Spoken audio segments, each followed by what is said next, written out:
Hello there my friends, you're listening to Ebird Online and I'm back with another review, and finally I have the final part of the season 6 tell-all for Happily Ever After. And today we're going to be discussing Jovi and Yera, and our old favourites Kalani and Asuelu. Yes, that's right ladies and gentlemen, the Lampits are in the building. Please don't forget to subscribe and like and all of that good stuff. And don't forget to hit the notification bell, because your girl's going to be reviewing the next season of 90 Day the Other Way, and you guys don't want to miss any uploads. And so without further ado, I give you Jovi and Yera. And so guys, it's been quite a long time since this couple has seen, well, eye to breast. But the last 6 months since the advent of baby Myla, things have been particularly difficult. And I wonder where we're going to start. Oh yes, of course. Where else with Jovi? The strip club. And so as you all remember, Jovi decided to take new mother Yera to Miami for a romantic weekend. He wanted to have some fun and get the pizzazz back into his relationship. Where better to do it than a strip club? And so TLC show us the scenes where Jovi and Yera are at the strip club, and in particular they show the scene of her saying, "Right, okay, I've had enough now, I think I want to go home." And then Jovi said, "What's wrong with you? This is great fun. Why do you want to go home? Why would anybody want to go home?" And then he doubles down on this despicable behaviour by grinning at the stripper. She decides to take off her top and flash her bare breasts at him. He throws money on her and blows kisses. And Yera decides to slap him in the face. And when speaking to production, Yera said, "People keep telling me that I came to America for the green card. Who wants a green card? Green card nothing. Who wants to live like this? Jovi has to change." Guys, I couldn't believe it when I saw this scene. Jovi really is a horrible story. But it was quite heartening to see that every single person in the cast at the tell-all was in agreement with her. And they all start shouting, "Why did you go to a strip club? Oh my god, that's awful." And Yera told everybody that was our 1-year anniversary. And Sean, with another incisive question, said, "Jovi, why did you want to take Yera to a strip club?"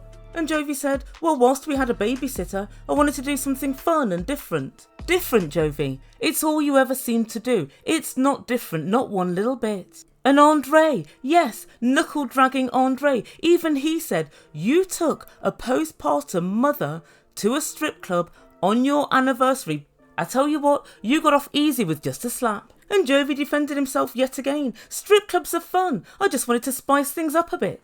Oh, guys. The truth be told, as much as I love to hear about Jovi, he's an absolute twat and I don't want to hear about him at all. I pretty much know that Babe Station's playing on a loop in his head. I'd invite him.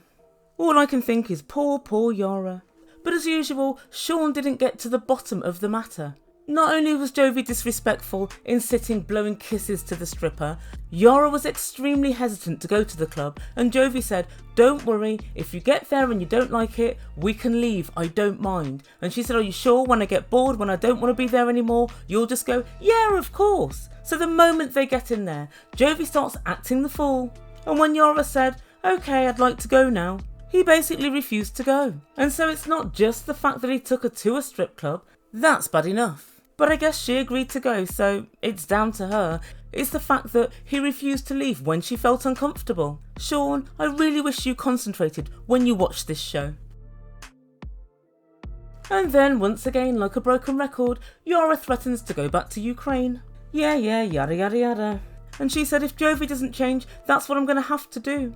My husband comes home and then he goes straight out with his friends all the time. He just wants to hang out. Guys, I really don't see Yera going back to Ukraine, I just don't. And Jovi said, "It's not my fault, you told me you wanted to do something fun." Oh Jovi, for most people, fun isn't watching your brand new husband blow kisses at a stripper whilst he lavishes money on her.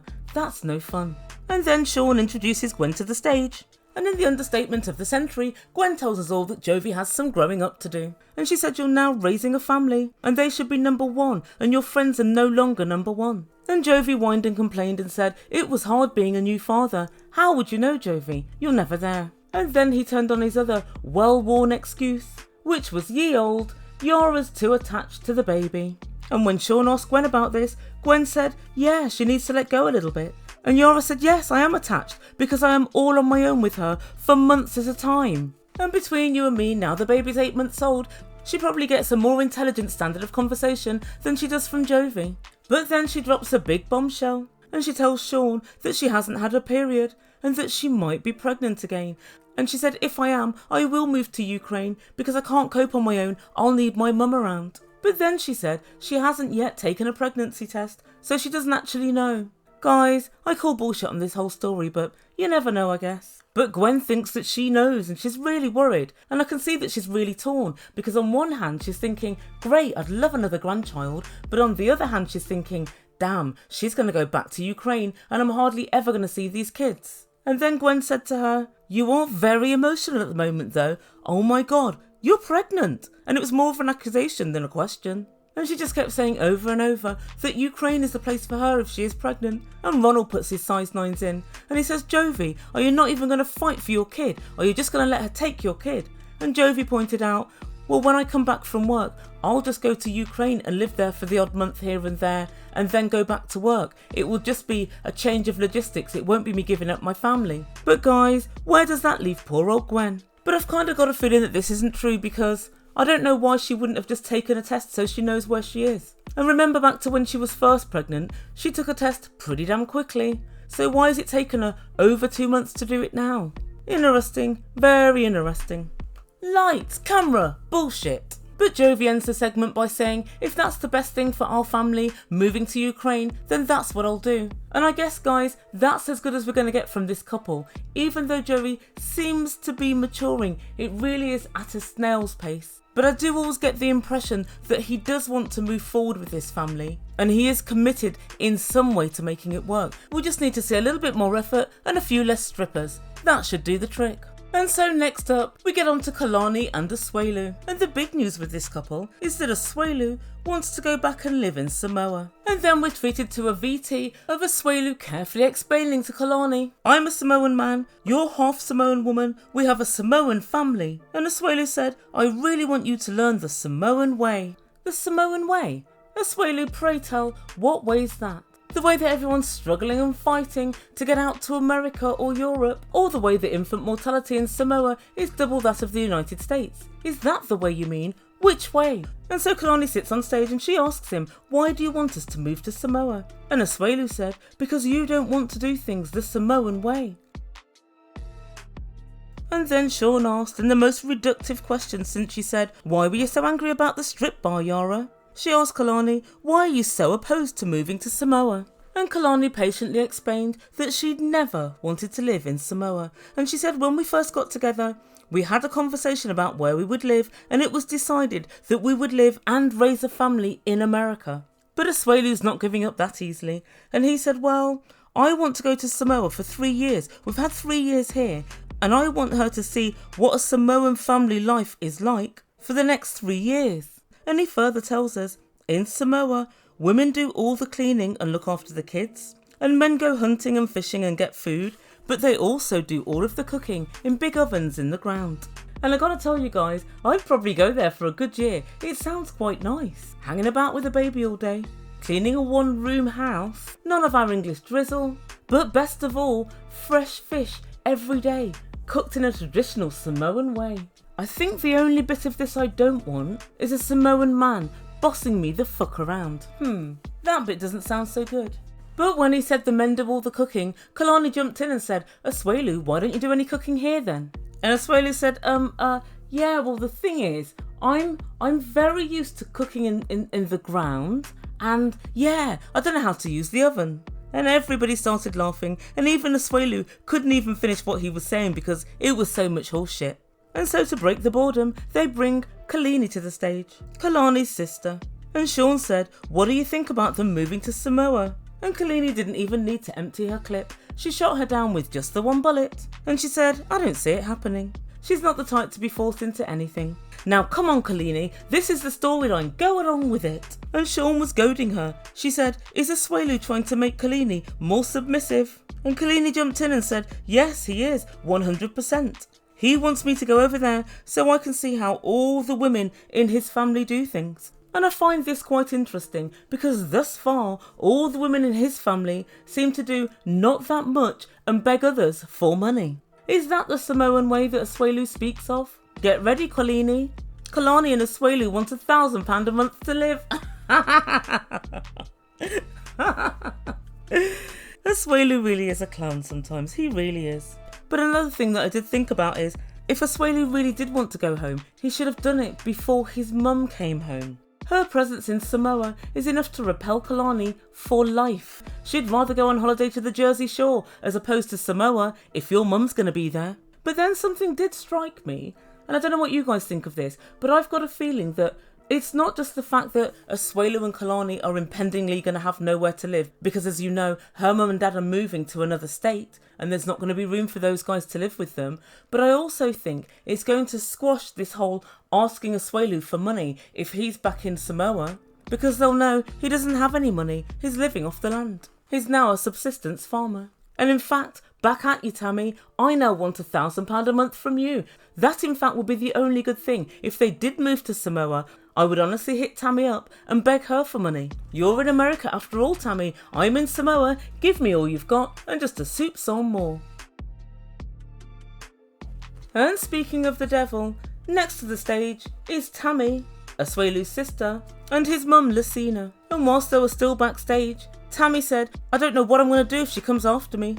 Now I'm here in person, I want to see if anything happens. Tammy, why are you running your mouth off? Because it's not Kalani who threatens you, it's you who threatens she, and she responds to you. As per usual, Tammy's brimming with bullshit. And so the two of them come out, and they've both got very stony faces, although I must admit Asuelu's mum looks very nice in her Samoan dress. And Sean says, Lucina, Tammy, hello. And guys, they say nothing at all, they just stare at everybody, menacingly. I wonder what we're going to talk about. Oh yes, the Christmas eviction. And so TLC treat us to the VT of Asuelu evicting Tammy and his mum at Christmas, when Tammy started, well, basically threatening people, like she always does. And when his mum told him, if Kalani doesn't want another baby, go and find another wife. And for once the cast is split. Some people think you never touch your mum no matter what, but others say she pretty much deserved what she got. And I've got to say, I do think that Asuelu treated his mum fairly harshly at Christmas. He didn't really push her out, but he did bundle her out the door. But having said that, her and the sister are always winding up his wife. And I think he's finally grown up and realised, this is my family, I have to do what's right. It isn't right you're asking me for £1,000 a month. It isn't right that you tell me, we're not going to speak to you unless you give us this money. That's not right. It isn't right that you say to me, in my wife's presence, go and get another wife if she won't give you what she wants. I understand that they're Samoan and they have their Samoan ways and traditions. However, they no longer live in Samoa. They're living in America now, so when in Rome? And Natalie of Natalie and Mike is particularly upset with the way that Asuelu treated his mum. She wants all mums to be treated with dignity and respect, except for Mike's. But Ronald said he did what had to be done.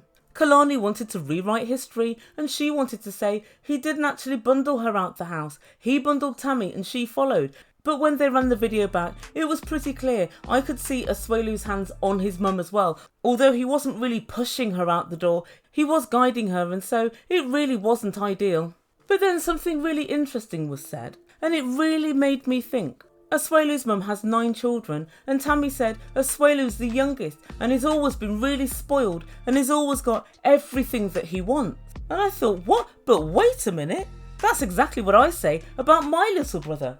And incidentally, that's entirely true. In fact, so true that to this day, his nickname is Little Brat. Not only by all who know him, but some who don't. But yeah, as I was sitting watching Tammy wax lyrical, I just really got the impression that she was jealous of Asuelu. And Tammy, as we've always seen, is the main protagonist in all of these arguments and in all of this trouble. And maybe there's something beyond the fact that she thinks Asuelu isn't doing the right thing. Maybe it's also the fact that she just wants to F Asuelu up because she's basically jealous of him. For all we know, he could be his mum's favourite. I mean, it doesn't seem so, but it's possible. But if you notice Tammy's arguments, they're never linear. She bounces around from bandwagon to bandwagon. So bandwagon number 1 is pay mum £1,000 a month no matter how much money you've got. Bandwagon number 2 is, oh, I've heard you want another kid. Great, if she won't give you another kid, divorce her and get another wife. Well, if it's money you wanted, Tammy, why would you be encouraging him to have more kids? Because that's only going to give you less money. It seems to me that Tammy merely wants to put a stick in the spokes of whatever it is that Asuelu's doing. And so Sean asked Asuelu if he was going to apologise to his mum. And Asuelu, Kalani and Kalini all said, what for? And that was pretty much it for this tell-all. But going back to what I was saying a few moments ago, when they got backstage and they were talking to production, Tammy had something interesting to say, and Asuelu's mum was standing right next to her, and she said this is the very last time we'll speak to Asuelu. That's it, our relationship's over. And then she said, Mum, you've got to understand he didn't apologise to you, and that's the reason that we came here tonight. And it didn't happen. You guys, Tammy is pulling all of these strings, and then Asuelu's mum said, but he's my son, and I love him. He's my little baby and he's so weak. Maybe he'll think after tonight what he's done to his mum, and maybe we'll speak again. And Tammy said, I don't think so. Good luck with that. And I know for a fact that she's really pulling on her mum's heartstrings and trying to convince her you've been really mistreated, all by Asuelu. And that's where we leave things for this review.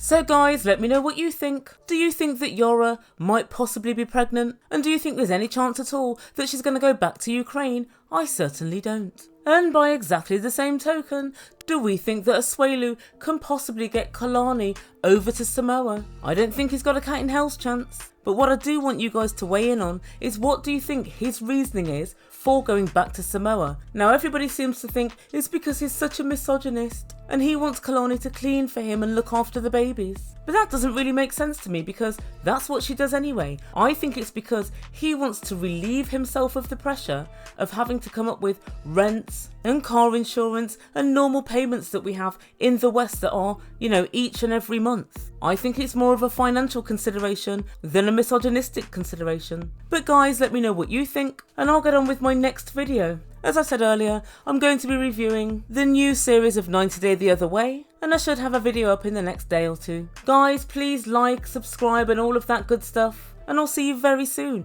Thank you so much for listening. You've been listening to Ebird Online, and I bid you good day.